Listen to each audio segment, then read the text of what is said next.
প্ৰতিবাদক লৈ মুখ খুলিলে মুখ্যমন্ত্ৰী ডক্টৰ হিমন্ত বিশ্ব শৰ্মাই। কালিৰ দিনটোত কংগ্ৰেছে প্ৰতিবাদৰ সময়ত আৰক্ষীক গুলী ফুটাবলৈ বাধ্য কৰা উদ্দেশ্য আছিল।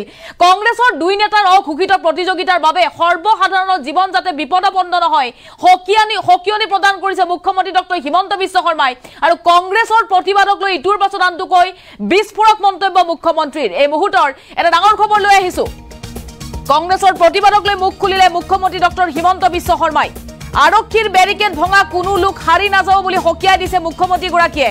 প্ৰতিবাদৰ সময়ত আৰক্ষীক গুলী ফুটাবলৈ বাধ্য কৰা উদ্দেশ্য আছিল কংগ্ৰেছৰ।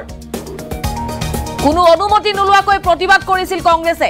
এবাৰ কংগ্ৰেছক উভতি ধৰিছে মুখ্যমন্ত্ৰী ডক্টৰ হিমন্ত বিশ্ব শৰ্মাই। কেৱল ইনফৰমেশ্যনহে দিছিল আৰক্ষীক কংগ্ৰেছে প্ৰতিবাদ কৰিম বুলি, কোনো ধৰণৰ পাৰ্মিশ্যন লোৱা হোৱা নাছিল। কংগ্ৰেছৰ বিৰুদ্ধে দিব লাগে এফআইআৰ। অনুমতি নোলোৱাকৈ প্ৰতিবাদ কৰিছিল কংগ্ৰেছে। কংগ্ৰেছৰ বিৰুদ্ধে এফআইআৰ দিব লাগে। ৰাজভৱনৰ সন্মুখত এতিয়াৰে পৰা কোনো দল সংগঠনে প্ৰতিবাদ বা ধৰ্ণা দিব নোৱাৰিব। এই ঘোষণা মুখ্যমন্ত্ৰী ডক্টৰ হিমন্ত বিশ্ব শৰ্মাৰ। ৰাজভৱনত নাছিল ৰাজ্যপাল। কিহৰ বাবে ৰাজভৱনত কালিৰ দিনটোত কংগ্ৰেছে প্ৰতিবাদ কৰিবলৈ গৈছিল বুলি প্ৰশ্ন কৰিছে। ৰাজ্যপাল নথকা বুলি জানে কংগ্ৰেছে। ৰাজ্যপাল নথকা অৱস্থাত কিয় ৰাজভৱনত প্ৰতিবাদৰ বাবে গৈছিল কংগ্ৰেছ?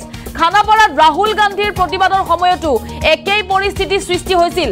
এটা ডাঙৰ খবৰ এই মুহূৰ্তত। দুই কংগ্ৰেছ নেতাৰ মাজত হোৱা অঘোষিত প্ৰতিযোগিতাৰ বাবে আনক কষ্ট দিলে কংগ্ৰেছে। এই মন্তব্য ৰাজ্যৰ মুখ্যমন্ত্ৰীৰ। কোন ডাঙৰ নেতা হ'ব সেয়া দেখুৱাবলৈ যাওঁতে যাতে ৰাইজৰ জীৱন বিপন্ন নহয়। আৰু কংগ্ৰেছৰ প্ৰতিবাদক লৈ মুখ খুলিছে মুখ্যমন্ত্ৰী ডক্টৰ হিমন্ত বিশ্ব শৰ্মাই। কংগ্ৰেছক এক প্ৰকাৰে সকিয়নি প্ৰদান কৰিছে। এতিয়াৰে পৰা ৰাজভৱনত কোনো দল সংগঠনে প্ৰতিবাদ বা ধৰ্ণা দিব নোৱাৰিব। কালিৰ দিনটোত ৰাজ্যপাল উপস্থিত নাছিল বুলি জানিছিল কংগ্ৰেছে, কিন্তু ৰাজ্যপাল উপস্থিত নাই বুলি জানিও কংগ্ৰেছে কিয় ৰাজভৱনৰ সন্মুখত প্ৰতিবাদ কৰিবলৈ গৈছিল? আৰু পৰিস্থিতি ভয়াৱহ হলহেঁতেন বুলি মন্তব্য কৰিছে মুখ্যমন্ত্ৰীয়ে। কংগ্ৰেছক সকিয়নি মুখ্যমন্ত্ৰী ডক্টৰ হিমন্ত বিশ্ব শৰ্মাৰ। এটা ডাঙৰ খবৰ এই মুহূৰ্তত। কংগ্ৰেছৰ বিৰুদ্ধে এফআইআৰ দিব লাগে বুলি মন্তব্য কৰিছে মুখ্যমন্ত্ৰীয়ে। কোনো ধৰণৰ পাৰ্মিশ্যন লোৱা নাছিল, কেৱল প্ৰতিবাদৰ ইনফৰমেশ্যনহে দিছিল কংগ্ৰেছে। কংগ্ৰেছক এবাৰ উভতি ধৰিছে মুখ্যমন্ত্ৰী ডক্টৰ হিমন্ত বিশ্ব শৰ্মাই। প্ৰতিবাদৰ সময়ত আৰক্ষীৰ বেৰিকেড ভঙা কোনো লোক হাৰি নাযাব। কেমেৰাৰ ফুটেজ চাই এজন এজনক বাছি উলিওৱা হ'ব বুলি কৈছে মুখ্যমন্ত্ৰী ডক্টৰ হিমন্ত বিশ্ব শৰ্মাই। এনেধৰণৰ প্ৰতিবাদ কংগ্ৰেছে কৰিব বিচাৰিছিল।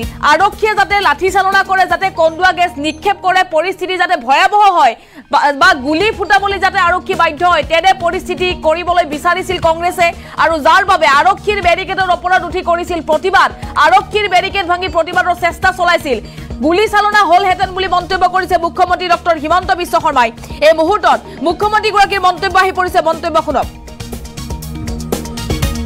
ঘটনাত কালি যে গুলী চালনা নহল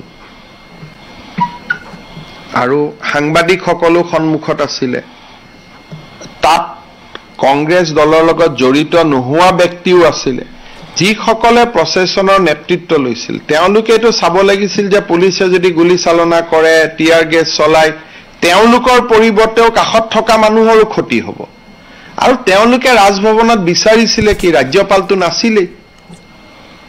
তেওঁলোকে কিয় তাত গৈছিল মই এইটো কথা আজিলৈকে বুজি পোৱা নাই। য'ত গভৰ্ণৰ মণিপুৰত আছে, যদি গভৰ্ণৰজন মণিপুৰত আছে, ঘৰটোতো খালী হৈ আছিলে। গভৰ্ণৰ আছে বোলে নহয়, জোৰ কৰি গৈ তেওঁক মেমৰেণ্ডাম দিম, তেতিয়া আমি ক'লোহেঁতেন ঠিক আছে 10 জন আহক, 50 জন আহক, 5 জন আহক, ভিতৰত লৈ গ'লোহেঁতেন, চাহ খোৱালোহেঁতেন, মেমৰেণ্ডাম ল'লোহেঁতেন। গভৰ্ণৰ নথকা সময়ত তেওঁলোক ৰাজভৱনত কিয় গৈছিলে?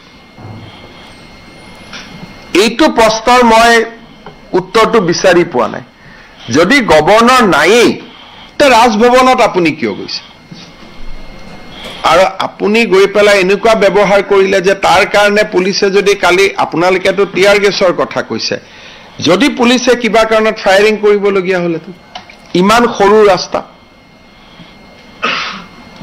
আৰু কোনো মানুহটোতো তাত প্ৰস্তুত হৈ যোৱা নাই যে ঘটনা এটা ঘটিব। গতিকে কংগ্ৰেছ দলে নিজৰ কৰ্মীসকলৰ উপৰিও সাংবাদিকসকলৰো জীৱন তেওঁলোকে এটা প্ৰত্যাহ্বানৰ সন্মুখলৈকে লৈ গৈছিলে। আৰু ময়ো জাৰ্নেলিষ্টসকলকো ৰিকুৱেষ্ট কৰিম যে আপোনালোকে এনেকুৱা, কাৰণ কংগ্ৰেছ দলৰ বিহেভিয়াৰটো ক'ত কেতিয়া কৰি দিয়ে ঠিক নাই, বহুত ওচৰত যাব নালাগে। কাৰণ ৰাহুল গান্ধী দিনাখন আহোঁতে আমি খানাপাৰাত দেখা পাইছিলোঁ, একেটা কামেই কৰিছিল। সিদিনাখনো পুলিচ ৰেষ্ট্ৰেইন হৈ থাকিলে, নহলে সিদিনাখনো টিয়াৰ গেছ গুলি চালনা হ'লহেঁতেন। কাৰণ তেওঁলোকৰ গোটেই উদ্দেশ্যটো হ'ল বেৰিকেডটো ভাঙি ভিতৰত সোমাই যাব লাগে। এটা ভিতৰত সোমাই গৈ কি পাব? ৰাজভৱনত যদি গভৰ্ণৰে নাই, ভিতৰত সোমাই লণ্ডভণ্ড কৰাৰ বাদেতো বেলেগ কোনো ৰাস্তা নাই। তেওঁলোকে যদি আমাক ক'লেহেঁতেন যে নহয়, আমি হুলস্থুল কৰিছো, কিন্তু 10 জনক আমাক ভিতৰত যাব দিয়ক, 15 জনক আমাক ভিতৰত যাব দিয়ক, 20 জনক আমাক ভিতৰত যাব দিয়ক।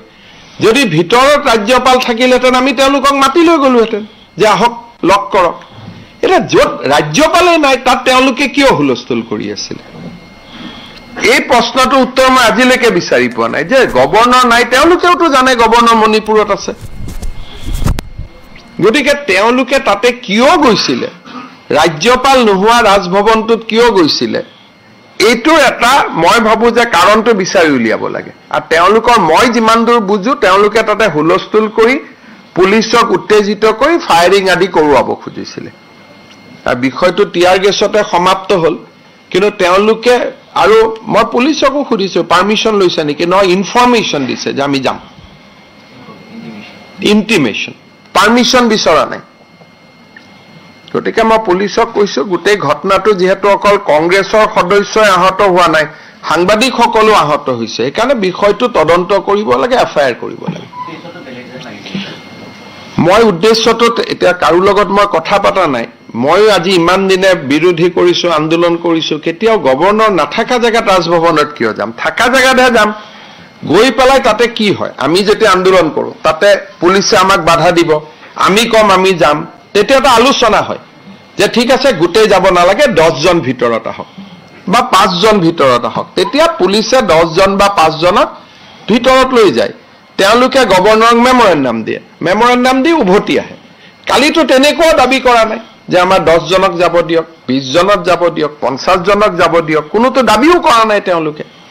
আৰু তেওঁলোকে নিজেও জানে গভৰ্ণৰ ভিতৰত নাই।